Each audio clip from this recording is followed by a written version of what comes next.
Hi guys, welcome back to another episode of Minding Our Business podcast. Today we have again my co-host, Dr. Khadisha, and we also have Somalia Williams. So tell us a little bit about yourself, Somalia. Hi, so a little bit about myself. My name is Somalia. That's it. We're done. Well, that should tell you a lot, right? I grew up in the 90s and my name was Somalia. And I was a skinny girl, and I still am a slim girl. But, I got teased a lot. So, coming up out of... Shout out to the skinny chick. Right? I came through that. But, yeah, I'm a massage therapist. I work in the field of reproductive justice. I'm a doula. I do reproductive massage. I've learned therapeutic genital massage in Thailand. So my focus in my field is of that world of like woman care, womb care. Yeah. What else can I say? I'm sure there's more things that will come up. Oh yeah, we're definitely gonna dive into that. Yeah. Today's topic, we're gonna be talking about self-care and wellness. So the question for this week is, what does wellness look like for you? And so I think having Somalia here is amazing because she dabbles a lot into that. So we really want to kind of know, and this is a very general question, what does wellness look like for you? So if you asked me that question about like 2 months ago, it would have been a very different answer. And now when I look at wellness, because it's ever changing, it's always developing my perspective on it. And for me, it's collective. It's a collective community care, because I can have my self-care, right? But without community care to support that, then my self-care diminishes, it disappears without that infrastructure. So for me, it's all about how can we find ways of creating community care and creating structures that support one another so that we can actually really, really have self-care. So yeah. That's a great point. I recently posted on my personal page, it was a quote about what really encompasses health. And it's really not only the physical aspect of health, it's mental. And I guess I would incorporate community as a part of it. So when we think about being well, when we think about living a healthy life, and that encompasses everything. We want to make sure our mind is right, we're mentally stable, we're sane, we're physically healthy. And of course, we can't do that without community support. And for me, within I focus more on the African American community. Having support or quality support is always a problem for us. So we see like a lot of the topics we talk about really talk about like mental health and things like that, because we don't have the community or the community support. So I think that was a great point to include community. Very important. So I agree with you on that. Awesome. Yeah. We it's a necessity. It's a necessity, and we have to like go back to like, and honestly, like older ways of doing things, and more ancient ways, more tribal ways of doing things, really solidify ourselves in like family values again, and like what it is to like, or even like coming up with different, more like creative ways of sustaining ourselves. And we've been doing that all along. That's how we're still here, right?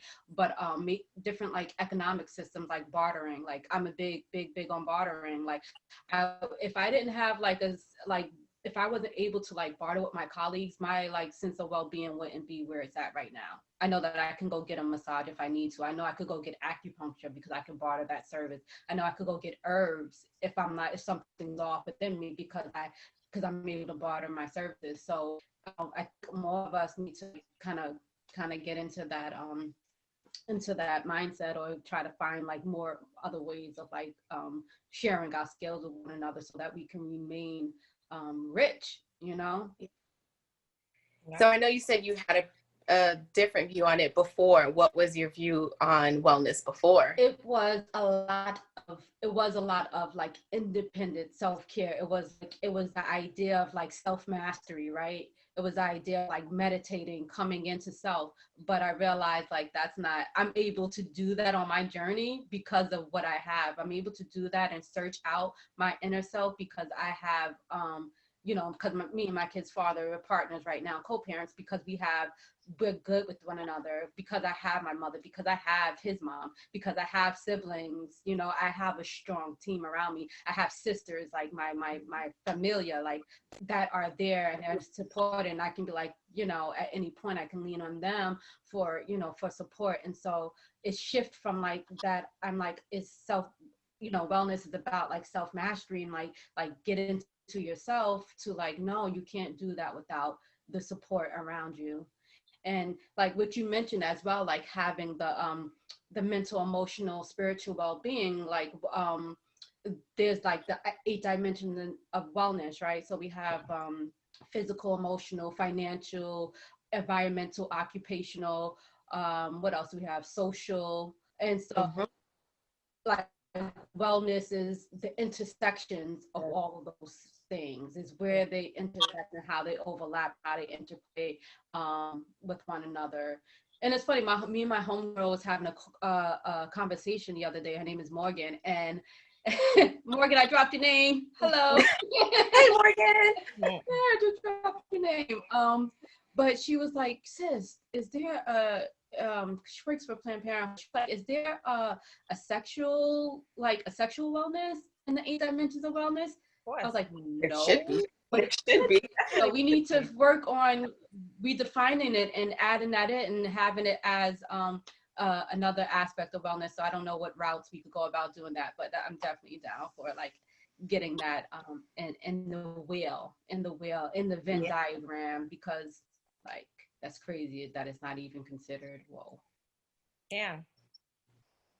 So what about you, Dr. Khadijah? What about you? What does wellness mean for you?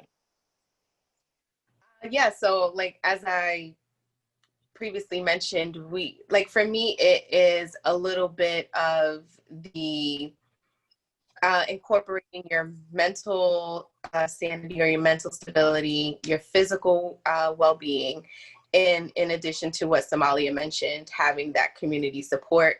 When we look at the ecology or the makeup of our entire ecosystem, of course, all of the factors that she mentioned earlier are included in that.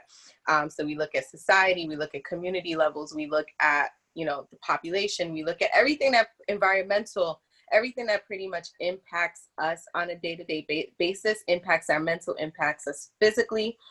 Those are things that contribute to our wellness. And those are things we really need to be mindful of.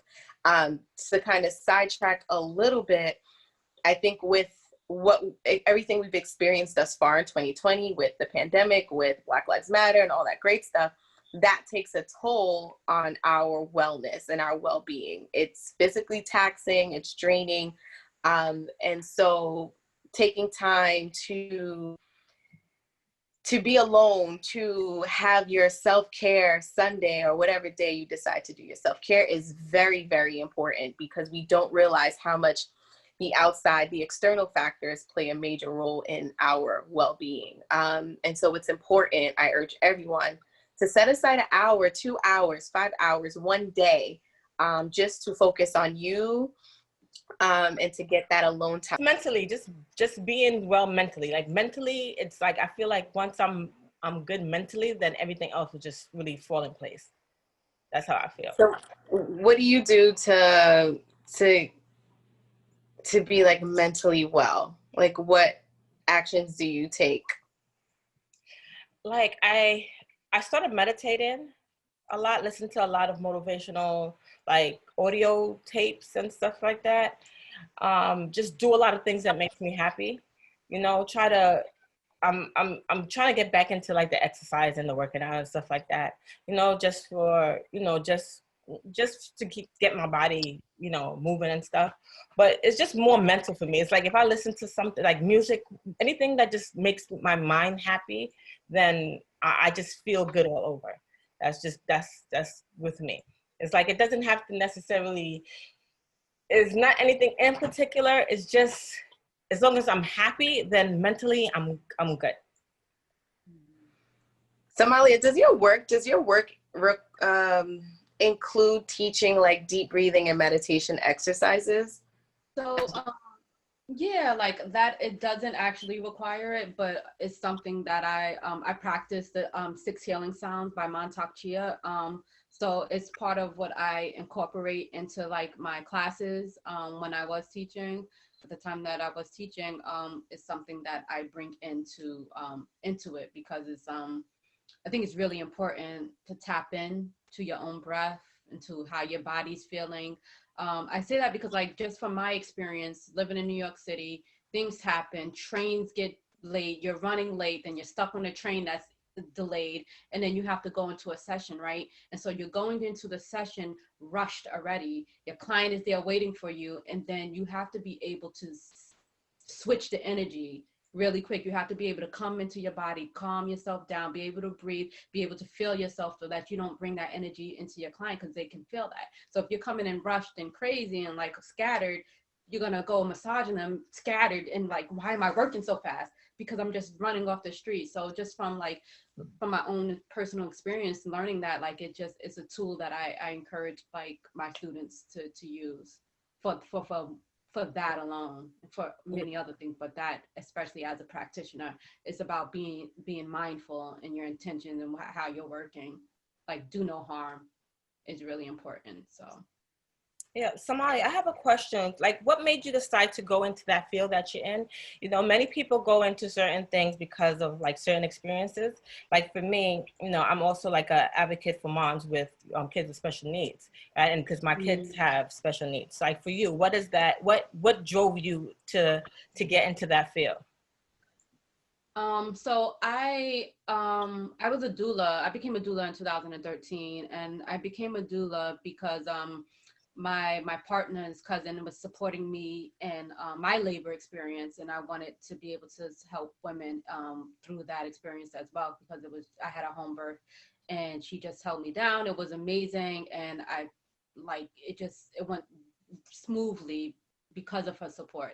I felt like I can count on her. She like literally was like ready to pick me up at one point. I was like, no, I can walk to the bedroom. But so I became a doula, and I wanted to be able to assist my clients more hands-on. I'm always like, I like to use my hands. And so I wanted to be able to support them in the labor process, also the preparing and the preparation for labor and childbirth. So I decided to learn massage so I could do prenatal massage, and I fell in love with massage. I think we need that. We need more people like that out there, for real, because medicine is really pushing people towards just like, I don't want to go off on a tangent because, you know, like when we talk about health, like that's my thing, but like medicine is just like really forcing people to do a lot of extreme things and make a lot of extreme decisions when a lot of it could just be really simple and holistic. Like we really don't need to take those measures. So I appreciate you for creating that holistic space and giving women the opportunity to do something outside of modern medicine, because we've done it in the past. Like, how were all of these babies born before? So, you know, like being able to get back to traditional practices is amazing. So I appreciate you for creating that space for sure, and teaching others to do just that. All right. Thank you. Appreciate that. I appreciate it. I love the work that I do. And yeah, I feel you. It's time to like, it's too industrial, it's too institutional, and that's the issue. Yeah. It's time. How was your first experience like when you did deliver? Honestly, both of them was good. My first one, I had her when I was 23, and I was at Kings County Hospital in Brooklyn. I delivered her, and I had a natural birth. The midwife that was on staff there, she came with a nurse that was on staff. She kind of came in and peeked in on me a couple of times, and she just let me birth. I don't know what angels, I don't know what it was, but she didn't bother me. She literally left me and my partner in that labor room to birth, and Wow. just came and peeked a couple of times. Oh wow. Was that scary? Like as giving birth to your first child, like was it scary to like not have like a medical professional there and do it, or like were you just secure in your body just naturally reacting?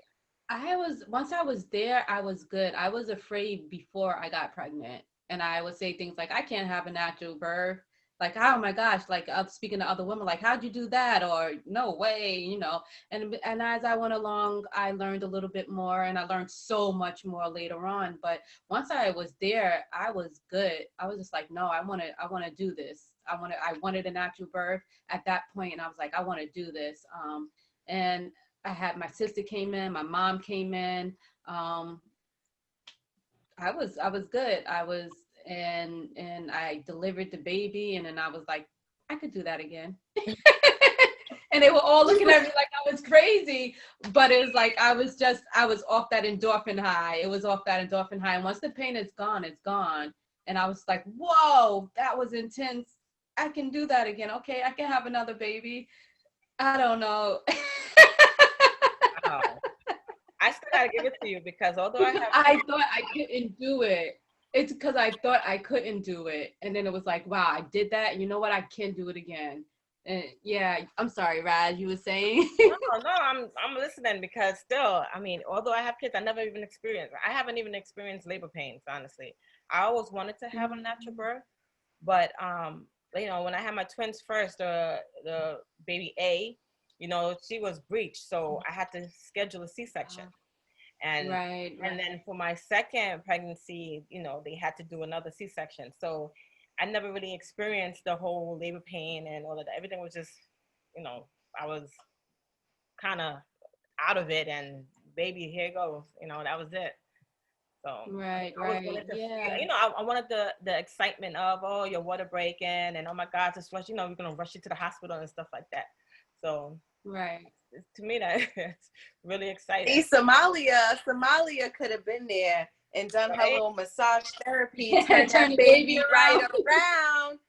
There's a lot of tricks to turn the babies. There's a lot of tricks. There's Moxa, there's Rebozo, but you know, the experience was the experience, and at the time, you know, but you also still have options going further. You could do a VBAC, even though you had 2 cesareans. It's something that you can look into as an option, and look into massage as well for like realigning the scar tissue that you have, so that can be something that you can look into further on if you decide that you want to have another baby in the future.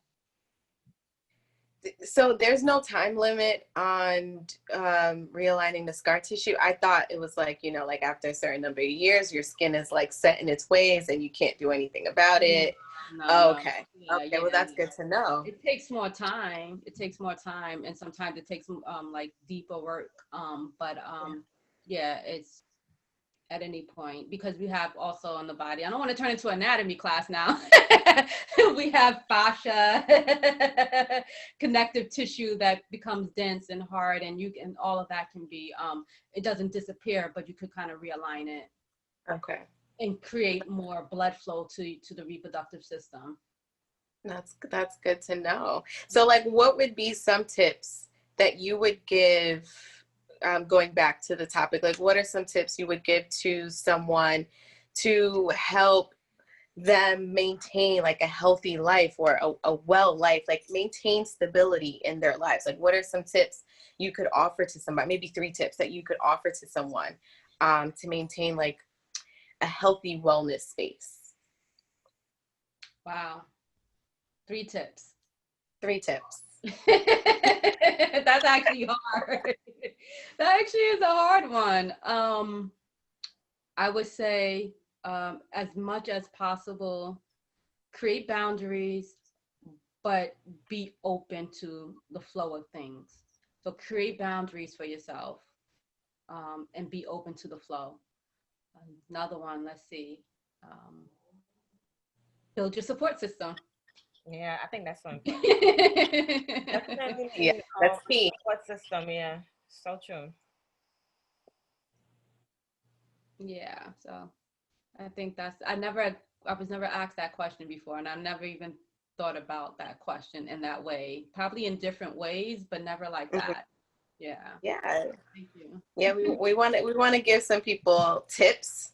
Like, all right, we're talking about it, but what can you do? I think that my three tips would be to seek therapy, whatever that therapy may look like, because, like I said, my whole thing is connecting the mind, the body, and of course, stealing yours, including community. So, of course, seek therapy. We want to make sure that our mental space is well. So, whatever that therapy looks like for you, please do it, and it is okay to seek therapy. Secondly, I would say, um, speaking on like physical wellness, I would say the one thing I would say maybe just include a little bit more exercise. I think exercise is probably underrated in a sense because we don't know like what the chemicals do in our body that help us when we work out. Like it releases endorphins, we feel good, everything feels positive, our lives are good. And then it also has other benefits, with other chronic diseases. That's another story. So I would say seek therapy, exercise, and then try to build a really good support system. It may be difficult for a lot of people because we don't know what everyone's situation is. But if you can find one or two people that you can trust to be by your side, no matter what situation you're going through, that would be ideal. I would say at least two people. You don't need like 20 people to be involved, but one or two people you can have on your side to help you through difficult times and navigate your way through the world. That would be great as well. Mm-hmm. Mm-hmm. I definitely agree. I mean, for me, the support system, I think, is like number one because, since we touched on the topic about pregnancy and stuff like that, and, um, we don't want to forget about those moms that have like postpartum depression because I know I was one of those. And I don't think I had a support system there. Well, I want to say that it wasn't so much I didn't have them there. I just felt like I couldn't share, like I couldn't really speak to anyone because I didn't want them to look at me in a different way, you know. And mentally, wellness for those type of moms, because you're stressed, you have a new child, you don't know, what's going on. I mean, as for me, I just felt like I wasn't doing enough, So mentally, I wasn't well because I wasn't. I felt like I had these two babies. I don't know what to do. Don't leave me alone with them. What if something happens? What if I kill them? What if I don't feed them enough? If one was crying, did I do something wrong? It's like it's so many different things that's going in your mind. And then even my sex life was like I didn't do anything for like almost like a year. It was just really it was a strain, you know. And for those moms, it's like people don't really talk about it too much. I don't know if it's like a taboo or if it's just that I know for me, I didn't want anyone to feel like I was crazy or I felt like if I said something, maybe they would take my kids away from me or I couldn't really say too much. But I end up going back to work and I was speaking to one of my coworkers, who's also a nurse. And I it was something that was, wasn't as rare. Many people go through those things and they just need to have a proper outlet, to talk to somebody. Right. So I definitely think that, having a good support system is something that we need. Right. And there's doulas who focus primarily on postpartum care Yeah. because it's so needed and it doesn't people are lacking it so much. It's it's like the post but all we're all always in postpartum. Like my teacher says, my mentor says we're always in a postpartum phase, right? We never come out of it. Yes. So like Yeah. it's like one of the most important parts of like having a thriving baby, thriving mother, thriving partnership is that postpartum support that happens after, so Yeah. being able to seek that out as well. Yay. That was good. Thank you for sharing that. Like a lot of mothers, a lot of people don't feel um, up to sharing information like that. So thank you for sharing that. And I know someone can relate to it, and hopefully they'll take away something from it and be able to do something different. Maybe they'll be able to, seek professional help or reach out to their family members and have that conversation, because it does, it can be taxing, I'm sure. Yeah. I'm sure. Yeah, it really is. It's just so funny because I felt like maybe I kind of forgot it. I kind of forgot that I went through that. I don't know, because I You kind of never expressed those forget. feelings so much that it's like I didn't want to talk about it. But since we're on the topic, it just everything just started coming back, and yeah, it's real. I mean, sometimes for some moms, it could be really like they really do need the help to where it's like deadly. Really certain things could happen. I Right. mean, is I work with a mom who she went into the psychiatric ward for that, but I mean that's a whole nother. We're gonna talk about that another time, but yeah, it's real. Yeah. It really No, is real. thank you. Thank Piggyback. you. Yeah, thank you for sharing your wisdom and your experience with us. Yeah, Very much appreciated. we do. So thank you guys so much. Thank you, Somalia, for sharing the information. Now, if anyone wants to reach out to you, do you tell us where they can contact you You for can contact information? me at my Gmail, and that will be heart, HEART, and AND, Hara, HARA, and Y at gmail.com. They can reach me at my Instagram at Soma_juice. I am working on my professional Instagram page as well as my website. I'm getting all that together, working on my branding. Like I spoke about that like earlier, like it wasn't a motivation at the time, but it's definitely something I'm working on now. So you'll be able to contact me. So hit me up on my email, and then I'll make sure that you get all the rest. We want you to create those pages. We need people coming to you so you can continue to share the wealth.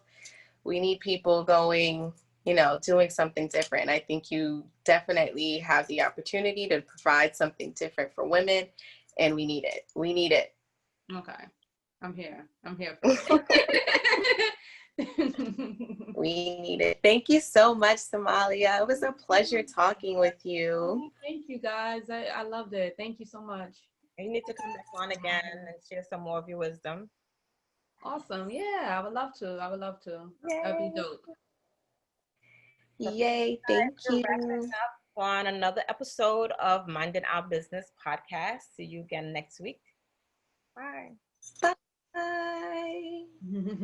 Awesome.